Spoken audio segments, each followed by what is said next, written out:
हम सीखेंगे 12 के आवाज़ गुणनखंड निकालना। तो कैसे निकालते हैं? सबसे पहले जो दी है 12 संख्या उसको लिख लेती हैं। 12 फिर 12 को आवाज़ गुणनखंड जो कि सबसे छोटा आवाज़ गुणनखंड कौन सा है, आवाज़ संख्या, उसे लिखेंगी। तो आवाज़ गुणनखंड वही होती हैं संख्या को आवाज़ गुणनफल के रूप में लिखना। जैसे कि आवाज़ संख्याएँ कौन सी कहलाती हैं? आवाज़ संख्याएँ कहलाती हैं 2, 3, 5, 7। कहने का मतलब वो संख्या जो केवल स्वयं से विभाजित हों और 1 से विभाजित हों और किसी संख्या से विभाजित ना हो। तो यहाँ पर सबसे छोटी जो आवाज़ संख्या है वो है 2।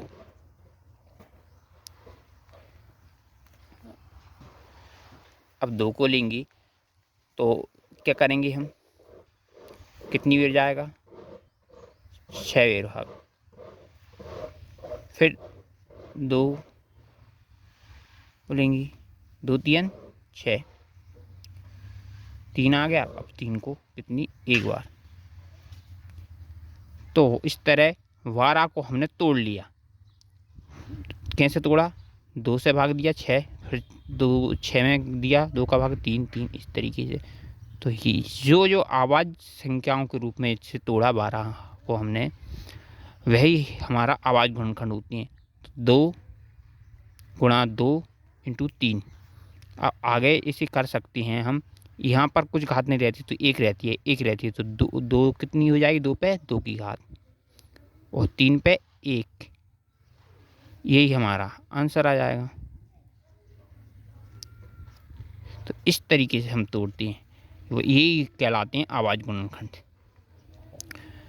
और कभी भी जैसे ज़्यादातर किसी भी संख्या को तोड़ा जाता है तो आवाज़ गुणनखंड के रूप में ही तोड़ा जाता है। मतलब उन्हें उनका जो गुणनखंड है आवाज़ गुणनफल के रूप में लिखती हैं। देखो यहाँ 12 को हम कर सकते हैं 2 इंटू 2 इंटू 3, तो 4 इंटू 3 12 हो जाएंगे।